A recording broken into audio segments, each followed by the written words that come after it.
Twitchy Dolphin Media presents Let's Get To. It's baseball from sea to shining sea by the team that brings you home. And now, your host, James Christopher.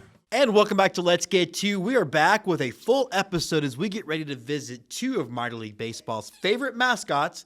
We've got Homer from the Peoria Chiefs and Champ from the Vermont Lake Monsters. But before we get out to the ball game, I want to talk about a couple of special people that are working on our show, our St. Michael's production team.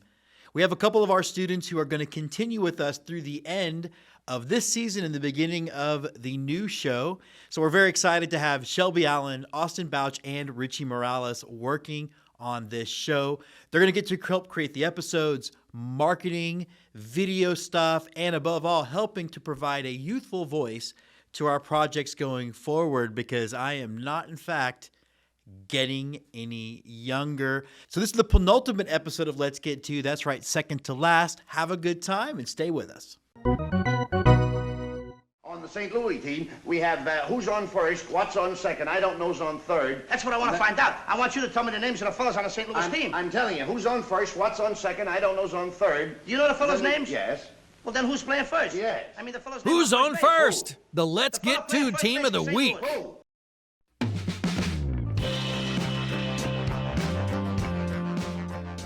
So we landed in St. Louis for our second to last trip of the season. Scott and I jumped in the car and it was time to head to Peoria, Illinois. The first week of school was over and it's time for a mini vacation of sorts.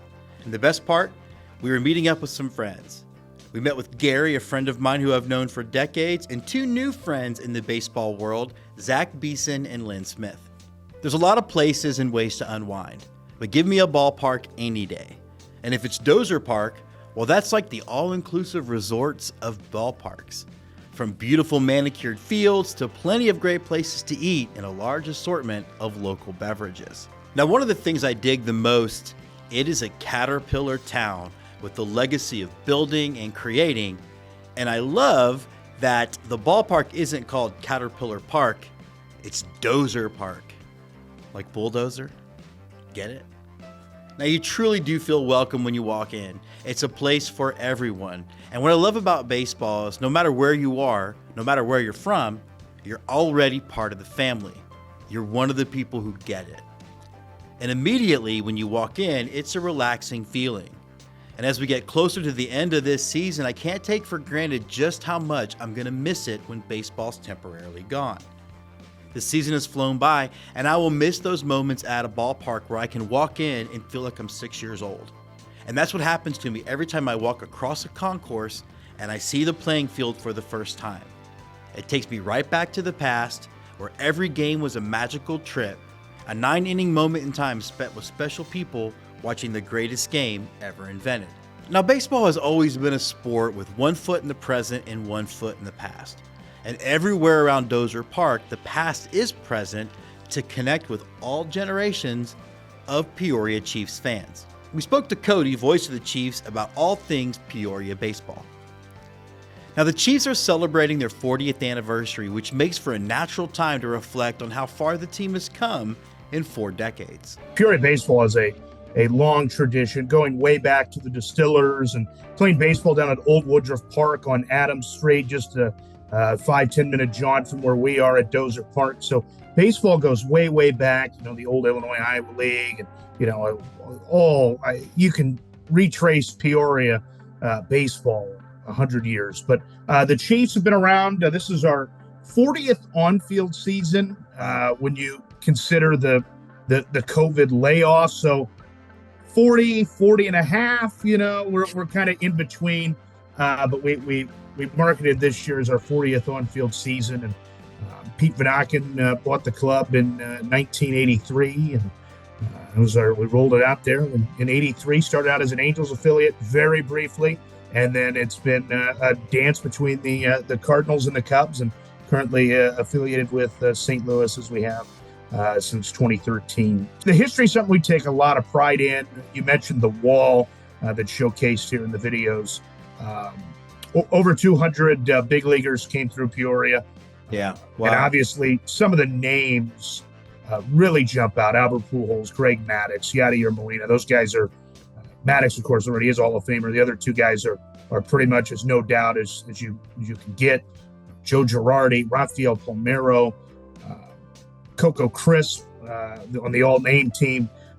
So it's a history that is well-versed in Peoria, and something that, and like I told you when we spoke at the ballpark, it's the one thing that I really want to drive home, and I know that our organization wants to drive home, that Peoria is a baseball town.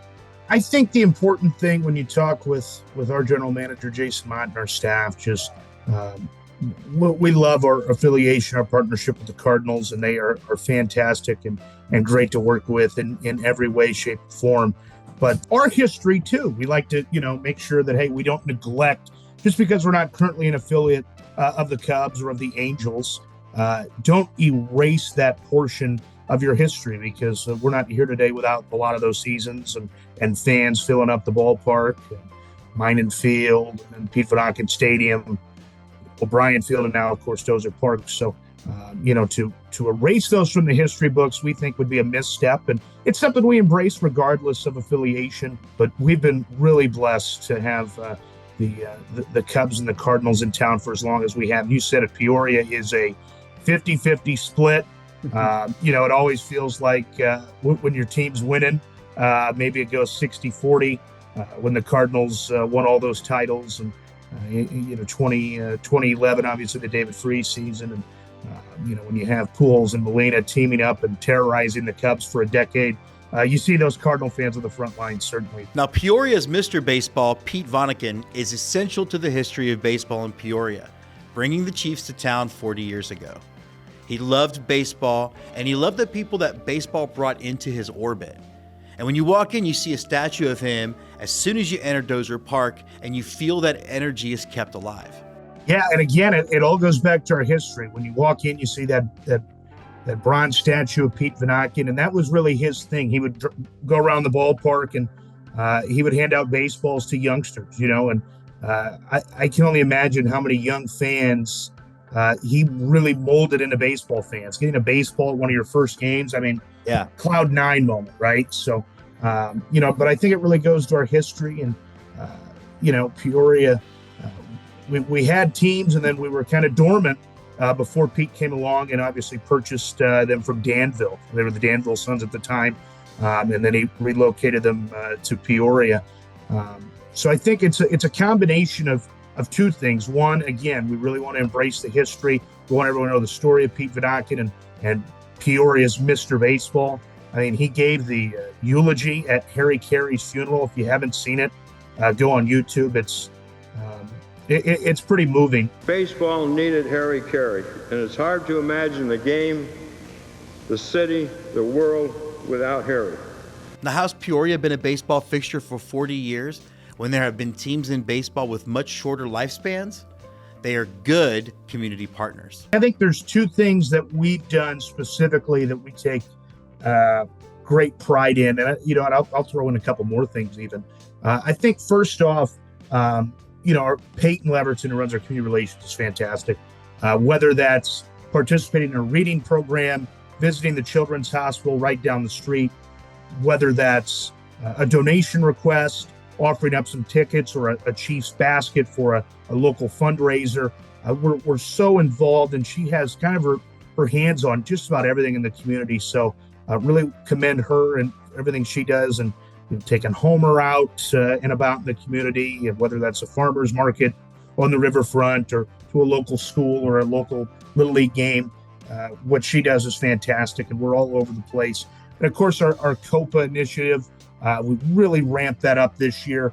We worked closely with the Peoria Hispanic Chamber of Commerce, and we had a fantastic ceremony out in the field that included, we were playing Quad Cities, and every player who was from a Latin American country came out and stood with their flag.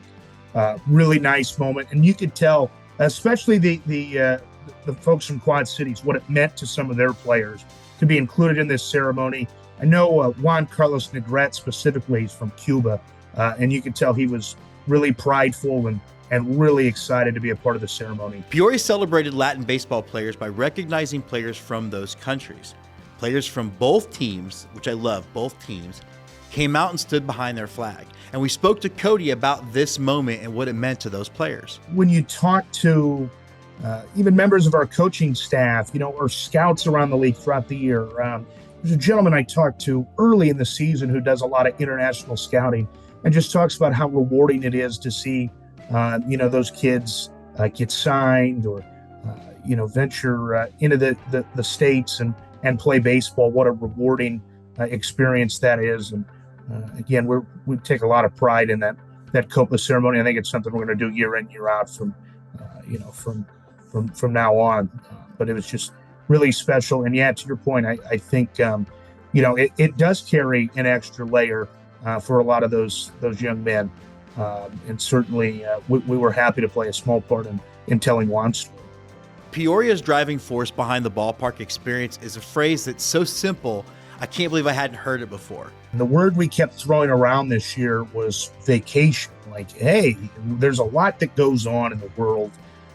And if for 2.5 hours we can get your mind off something at home or something at work, and we can just get you to really lock in and enjoy a baseball game, enjoy the weather, a nice breeze, maybe a hot dog and a cold beverage. That's really what we strive to do. And I think that's a phrase that our GM Jason Mott brought to the table, the 9-inning vacation. And I love that. Really, we tried to roll with that. And for the most part, I think we've done a really nice job. We do a 0K night. You walk, we put a finish line at the front gate. You step over the finish line, you completed your 0K. One of the things that the Chiefs recognize better than many others, a Chiefs fan can be from Peoria, Illinois, Peoria, Texas, or Peoria, New York. How they use that brand for the culture of minor league baseball collectors and ballpark chasers is pretty brilliant. It absolutely is front and center, and I think our two alter egos would really show you that, hey, we're trying to get into that circle as well. The Peoria Orange Barrels, which is an ode not only to the construction workers in town and to all the folks who are out there, working front lines every day, working the heat, but also the bridge right by the ballpark, as you might have saw, is out right now. So it's a little bit of it's certainly an ode to those folks. We teamed up with the Illinois Department of Transportation, and we've done some awareness, construction zone speed limits, and some of the things with IDOT, and they've been a fantastic partner. But also, right, there's that little bit of humor aspect to it. And I think people have really embraced that. And then, of course, the Peoria pork tenderloin. I like that one for two reasons. One, it's an oversized sandwich. That's awesome. And two, you go around the league, you talk to folks in Iowa. We're in Cedar Rapids for the playoffs tonight. Iowans will tell you, hey, we invented the pork tenderloin. And folks in Indiana would say, now, hold on, I think we invented it. So no one really knows the origin of the pork tenderloin. So we just wanted to kind of stake a claim and get in on that. So, but yeah, I think it goes back to your overall point, Jim, about the national brand that you can create, because you can certainly do it even at the minor league level. And those alter egos, we have our Peoria Distillers hats as well, which go way, way back into our history. And of course, our NL Rio de Peoria Copa gear. I'm completely with you. And I think with obviously everything you can do online nowadays, we're trying to expand that brand, not only into a Peoria brand or a regional brand, but yeah, something that can have some national reach from time and again. But now we had to talk to Cody about some random stuff because he's been around the game a minute. All right, Cody, what is your go-to ballpark food? Are you into like typical fare, or do you like local specials? I do like the local stuff. And I know South Bend, they have, with their affiliation with the Cubs, they have a Chicago dog. They have the steak nachos that are killer. But I think my ultimate favorite, and the folks in Peoria can probably attest to this, ice cream in a batting home. My favorite gotcha question for people in minor league baseball, other than the Chiefs, who do you think has the best overall brand? Wow, that's a great question. Put me on the spot here. There's a lot of teams who do a great job. That for whatever reason, I see a lot of the Hartford Yard Goats on my Twitter page. They do a nice job. I've seen a lot of them, certainly. I'm probably going to lock lock them in just based on first instinct. That was the first team that popped into my head.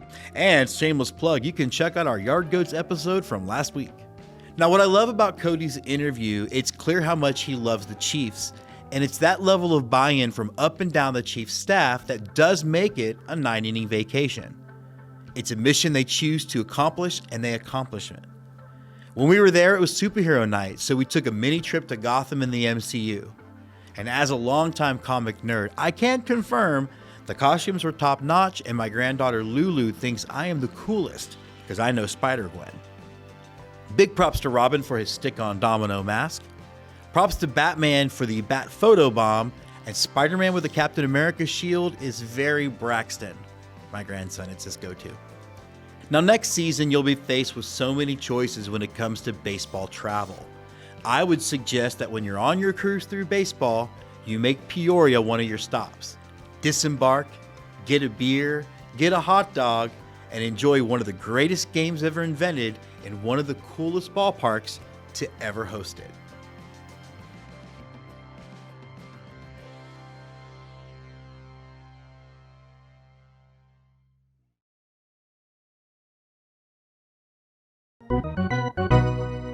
On the St. Louis team, we have who's on first, what's on second, I don't know's on third. That's what I want to find out. I want you to tell me the names of the fellas on the St. Louis team. I'm telling you, who's on first, what's on second, I don't know's on third. You know the fellas' names? Yes.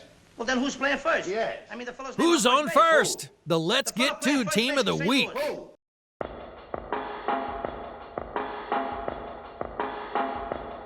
Now, we've been covering the Lake Monsters of Vermont since our very first year of the show. We've had several members of the front office on the show, but until this year, we never made it to Centennial Field.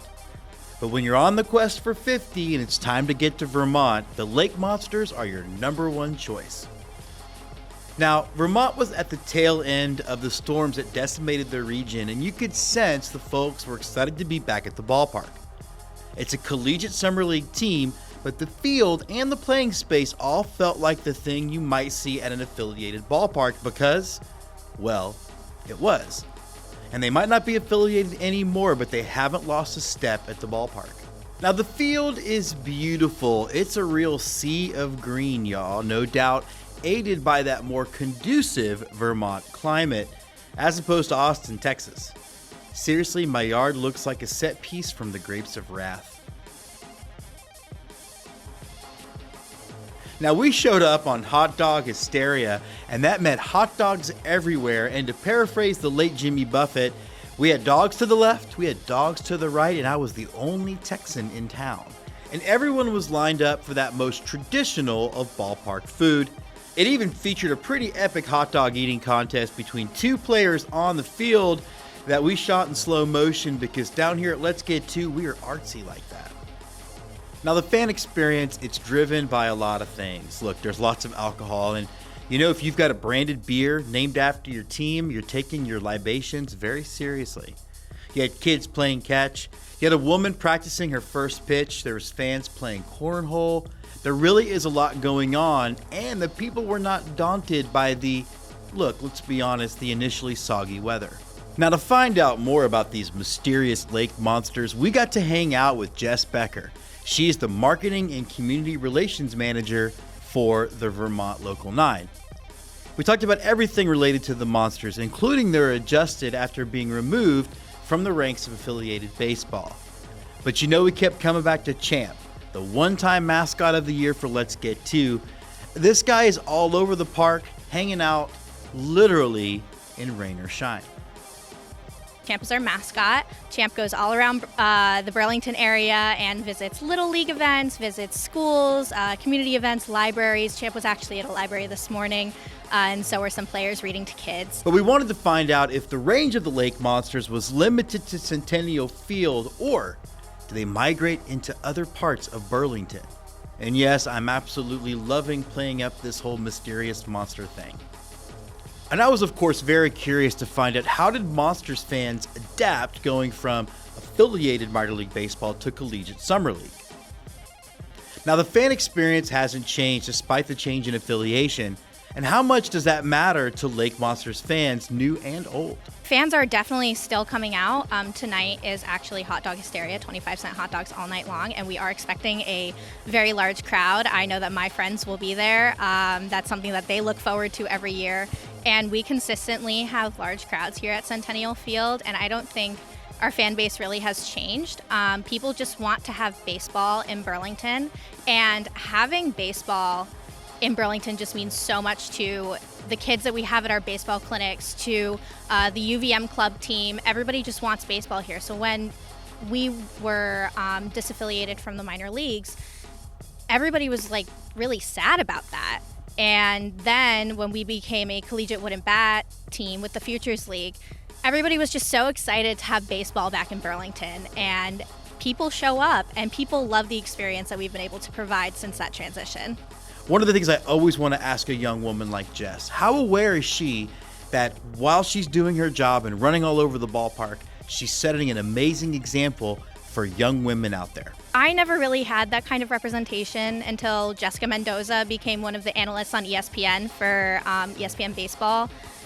And I feel so proud that our female front office staff are really showing young girls and even some of our younger female employees that, yes, you can do this, and that you shouldn't feel afraid to do it just because sports are a male-dominated field. I'm so proud to be able to empower others when I didn't have that empowerment growing up. And it just makes me so happy that even though I might not know it, I'm a role model for some little girl out there. And now for some fun rapid fire. I'm going to go OG, Godfather 1. Oh, Dad had 100%. Oh, here at Centennial Field, definitely our wood fire pizza. It was voted for best food item in the Futures League, and all of our players get it before the games, and they typically have long, long lines. So definitely Centennial Field wood fired pizza. And as I'm leaving here, how do you want a new fan to feel about their first time at the ballpark? We just want you to have fun. Here, it's just about having fun and having a good time. And I know that a lot of people say that, but that is something that we really do truly pride ourselves in. And that is what the impression that we want to leave is a fun, good experience for everyone. And that's 100% how we felt. It was fun. It was down-home baseball at its best. It's a credit to the Lake Monsters and the culture they cultivate that they moved on from contraction and stayed strong. And unlike Nessie, it's not hard to find Champ the Lake Monster. Just look in the Burlington, Vermont area anytime during the summer.